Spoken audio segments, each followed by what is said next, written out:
Halo, perkenalkan nama saya Kevin Fernanda Brata, NIM 19061102097. Saya mahasiswa dari Universitas Samratulangi, Fakultas Ekonomi dan Bisnis, jurusan Manajemen. Baiklah, pada kesempatan kali ini saya akan memberikan penjelasan dan contoh penyalahgunaan wewenang jabatan. Contoh kasus penyalahgunaan wewenang jabatan yang saya ambil kali ini adalah kasus korupsi yang dilakukan Menteri Sosial Bapak Juliari Batubara. Penangkapan ini bermula dari tim KPK yang menerima informasi dari masyarakat pada 4 Desember 2020 mengenai dugaan suap dan pengadaan bantuan sosial COVID-19. KPK menetapkan 5 orang tersangka dan mengamankan total uang sejumlah 14,5 miliar rupiah yang terdiri dari mata uang rupiah dan mata uang asing.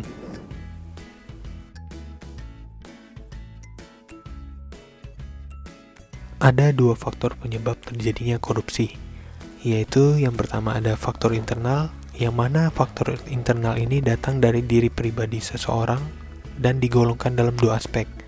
Yang pertama adalah aspek perilaku individu yang di dalamnya terdapat sifat tamak atau rakus, kedua moral yang kurang kuat, yang ketiga gaya hidup yang konsumtif.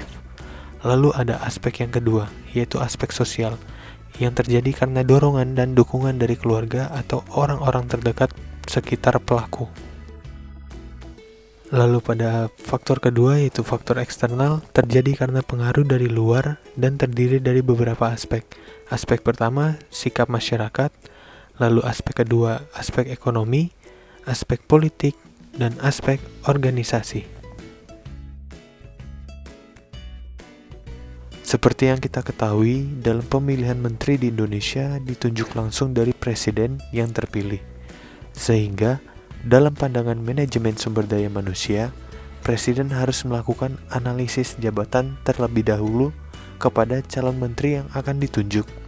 Presiden harus melakukan pengumpulan data dan pencatatan data terkait dengan pengetahuan, keterampilan, pengalaman kerja, serta karakteristik dan emosional yang dimiliki calon menteri.